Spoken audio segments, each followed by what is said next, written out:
This talk has prompted me to revisit some familiar poems with a new, for me, attention to place, revealing a host of different meanings and suggestions, which I'll be sharing with you today. So inevitably from my abstract, the paper's changed and has become, rather than a sort of contrast between the cuckoo and nightingale as rivals, more of a sort of obsessive pursuit of place in poems about cuckoos and nightingales in the context of the arts of place. Conversations. Spring is here and they can't stop you enjoying it, wrote George Orwell in 1946. Spring comes to place and with it the songs of birds. Both nightingale and cuckoo arrive in the UK to breed in April after a long flight from their wintering grounds in Africa, and are widely celebrated in poetry as harbingers of spring. They are also the subject of many springtime folk tales, sayings, and beliefs. Traditional poetic rivals, folklore and poetry meet in the belief that to hear the cuckoo before the nightingale is unlucky in love, the subject of John Milton's Nightingale sonnet, and in part John Clanvaux's medieval debate poem on the two birds. Despite only visiting the UK for a few months of the year and singing for but a few weeks, we claim both as British birds, bringing meaning to our places and spring through their song. So I'm going to start with some natural history, or as I like to think of it, what place is to birds. In the UK, nightingales breed mostly south of a line from the Severn to the Wash and east from Dorset, although the bird's range has contracted much over the last 50 years. By contrast, the cuckoo can be seen throughout most of the UK. Thus, distribution has shaped poetic history. Coleridge's The Nightingale in the West Country, Wordsworth's Cuckoo in Grasmere, while both poets could be heard in John Clare's Royce Wood in Northamptonshire. In contrast, Ted Hughes admitted somewhat bashfully in a letter as having always lived beyond the bird's pale, and he didn't think he'd ever heard a nightingale. And Seamus Heaney is prompted to write instead of the Irish nightingale, a sedge warbler. Nightingale habitat is characterised by particular thick vegetation, scrub bushes and coppice woodland. The cuckoo is found in an array of habitats from open woods to dense reed bed and mountain moorland, which underpin the poetic topography of vales, forests and groves. It's the male nightingale and cuckoo that sing to attract a mate. Nightingales also sing to mark and protect territory. Cuckoos don't have territory as such, although they do have a much larger song range. The cuckoo, of course, is the only British species not to build a nest, but instead to lay its eggs in the nests of host birds. They could be considered curiously homeless in our human terms. And the bird's parasitic behaviour has shaped much of its poetic life, shocking even the hardened crooks, as Auden has it, and in a twisting of the natural history connoting sexual infidelity. Both nightingale and cuckoo are similarly notoriously difficult to see, heard rather than seen, while their songs could not be more dissimilar. The simple two-note call of the cuckoo was almost the inverse of the complex phrasing of the nightingale song. Looking now at some poems. One thing I've noticed is that in prose nature writing about birds, specific place is nearly always specified in geographical terms, while bird poems almost wholly leave this out. Poets do, however, often specify place in equivalent notes in journals. Geographical location is taken out as poems distill the experience of spring hearing, the experience of place, which act as a kind of poetic double access that transcends geography. An example of this is a cuckoo poem by Gerard Manley Hopkins, which recreates the experience of hearing birdsong in the unique way that bird poems are able to do. The rebound of crumbled timber and scoops of the hillside ground, hollow, hollow, hollow ground, the whole landscape flushes on a sudden at a sound. The poem corresponds with an entry in Hopkins's journal for 16th of June, which does specify place, Lancashire, while in the journal entry we have Hopkins in the act of listening. This is transformed in the poem to a recreation of the sound and its effect, far beyond the onomatopoeic cuckoo, as the poem's space becomes the rebounding hillside ground, the landscape flushed with sound. The cuckoo is heard, not seen here, of course, and Hopkins's poem is indebted to Wordsworth's famous invocation of ungrounded sound into the cuckoo. O cuckoo, shall I call thee bird, or but a wandering voice? No bird, but an invisible thing, a voice, a mystery. The bird is both impossible to place and troubles a sense of place. From hill to hill it seems to pass, at once far off and near. Again, there is no geographical location, but Dorothy Wordsworth's journals are full of references to hearing cuckoos around Grasmere. That spring, the first she heard that year was the 1st of May, as her brother teased the poem into being. The power of the cuckoo song in Wordsworth's poem ultimately lies in its ability to transfer the listener to another place, in a Wordsworthian stride to the past, the woods and greens of his schoolboy days. The poet listens until I do beget that golden time again. Thus, the poem ends with a blessing, as in the last stanza, the cuckoo brings about a transformation and transcendence of place. The grass and vales of Grasmere are reconceived as the whole earth becomes an insubstantial fairy place. Romantic bird poems often do this, simultaneously grounded in place and real listening, yet interested in transcending it through song. While the cuckoo is the same bird of Wordsworth's school days, in Keats's ode to a nightingale, the nightingale is the self-same bird of a much more distant past. The voice I hear this passing night was heard in ancient days by emperor and clown. Perhaps the self-same song that found a path through the sad heart of Ruth. While the poem can be located in the Hampstead environs of Wentworth Place, where nightingales were as incessant as frogs that spring, according to Coleridge, place in Keats's ode is dizzying. And this was a new revelation to me this time round, perhaps not surprising in a poem so interested in leaving, dissolving, and fading. In the poem, the bird sings in some melodious plot of beech and green, an imagined place away from the speaker who dreams of joining the bird there through its song. Indeed, already with thee, the poet is there. I think your tracking of location might be different. An imagined unspecified place through verdurous glooms and winding mossy ways of grass, thicket, and fruit tree wild, hawthorn, eglantine. Unseen but guessed in the darkness and pretty detailed. Interestingly, in the final stanza, as the song fades away, a more realized sense of place comes to the foreground of the poem, as the plaintive anthem fades past the near meadows, over the still stream, up the hillside, and now it is buried deep in the next valley glades. Yet a clear sense of place and song cannot coincide in the world of the poem. Coleridge's Nightingale poem of April 1798 is also curiously unplaced, unlike, I think, his other conversation poems. Again, place is unspecified, but we can locate the poem to Coleridge and the Wordsworth's night walks in the woodlands and combes around Holford, again recorded by Dorothy Wordsworth in her journal.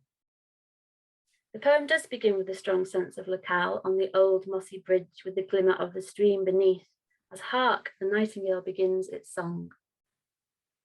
Yet the bird song immediately takes the poem elsewhere in its exploration of the poetic history and convention of the melancholy nightingale. The poem returns to real hearing a few lines later, yet in another place altogether, located in the unspecified grove of large extent and prime nightingale habitat, wild with tangling underwood. It's here that we get the celebrated description and invocation of the nightingale's song, as place and sound coincide and are swept up and captured in the crescendo of the poem. Far and near, in wood and thicket, they answer and provoke each other's songs with skirmish and capricious passagings, and murmurs musical and swift jug-jug. For some reason, as in Keats's ode, the experience of song and groundedness can't happen in the moment of the poem. I wrote in my notes that the cuckoo, the itinerant, ventriloquizing, wandering voice, might invite poetic placelessness, the nightingale its opposite. Yet this contrast is not borne out in the poems, in which the nightingale is continuously displaced or unplaced. The exception to this, which will come as no surprise, is in John Clare's poems. His nightingale's nest is incredibly grounded and detailed in its treatment and invocation of place. Geographical location is again left out of the poem, but contemporaneous natural history notes locate the poem in Royce Wood. The poem is interested in particulars. This, here, there, these echo throughout. This green woodland, she dwelleth here, this very spot, and references abound to dwelling, home, spots, and nooks. The poem takes us closer and closer until we're deep in the undergrowth, in the thick of the nightingale habitat, to where the nest is located, in a whole new world of poetic place. In this blackthorn clump, her secret nest is here upon this white thorn stalk, and giving us details of the nest itself, the hermit's mossy cell, wherein snug lies her curious eggs in number 5. There is a turn to the past in the poem when Clare describes the nightingale's song, yet unlike Wordsworth and Coleridge, Clare stays in exactly the same place, as here we see as well as hear the bird deep in its habitat, there where the crimping fern leaves ramp among the hazel underboughs. I've nestled down and watched her while she sung. The poem does get swept up in a romantic crescendo, but returns to the present and the nest, its real focus. The habitat Clare describes here could perhaps be anywhere in the nightingale's range, but Clare's particularity and his tenderness, I think, create the sense of somewhere intensely felt, as localized, as placed, infused with the subjectivity of poetic feeling and love that comes with seeing the bird in its own place. As Clare wrote, I love to look on nature with a poetic feeling which magnifies the pleasure. I love to see the nightingale in its hazel retreat and the cuckoo hiding in its solitudes of oaken foliage. And as he describes the nightingale's dwelling place in the poem, it is unseen save when a wanderer passes near that loves such pleasant places. The bird's habitat is also the human wanderer's pleasant place. I'm a bit short of time here, but I just wanted to make a brief mention of Clare and the cuckoo. And I was almost afraid to discover what Clare might make of the cuckoo with its discombobulating nestlessness. And indeed, there is no definitive cuckoo poem by Clare, although there are numerous references to the bird throughout his poems. And we do get this passage in Birds Nesting, and perhaps the closest we get to a Clare cuckoo poem. Here, of course, Clare manages to see the bird in situ, but it still manages to trick even him with its ventriloquy. Oftentimes they've listening stood and thought 10 singing when but one. Clare chooses to focus here and usually on the bird's silence as the passage and bird begin to unravel, when, like a bird from foreign parts, it cannot sing for all it tries, forgetting its own sweet voice, knowing itself no more, out of place, easily undone, perhaps unpinned by its homeless nature. And Keats refers to the bird's homeless flight in the poem. I want to finish today by looking at a poem by Suffolk poet R.F. Langley, To a Nightingale, from 2010, the last poem he wrote before he died. There are correspondences here with all the poems I've discussed, I think, and it's really helped me make sense of poetic place. So Langley wrote in a letter that his deepest feelings have always been for Coleridge's conversation poems, the shock which begins where the particular strikes beyond any general concepts that include the geographical. This is a poem of the particular then, that's opposed to geography. The birdsong enters on the oral field right at the poem's end, the last in a litany of closely observed Suffolk fauna and avifauna. Then one note, 5 times, each louder each time, followed after a fraught pause by a soft cuckle of wet pebbles, which I could call a glottal rattle. Form and subject blur as the sounds are suggested through the poem as they are described. The passage rings with onomatopoeic resonance. It reminds me of Hopkins's cuckoo poem, which I started, not mimetic, but recreating the impression of sound that the poem conjures through its language and poetic devices. What about place then? Like Hopkins's poem, Langley's has its equivalent in a journal entry for the 6th of May, which includes much of the natural history detail and follows the poem closely. He writes of the nightingale song. There is a brief rattle in a song and then a rising sequence of short fluting notes, some jug, jug, jug, and there is certainly a nightingale in the scrub to the east of the track, north of the bridge. A nightingale in Bramfield in the morning. I stand there a long time. Again, the poem takes out geographical place, Bramfield, and the mapping of the journal, east, north, as well as the bird's habitat, scrub, and even the species, nightingale, apart from the title, and goes for different particulars instead. I feel that the poem invokes place deeply in the here and now, although there are very few actual details of place in and of itself.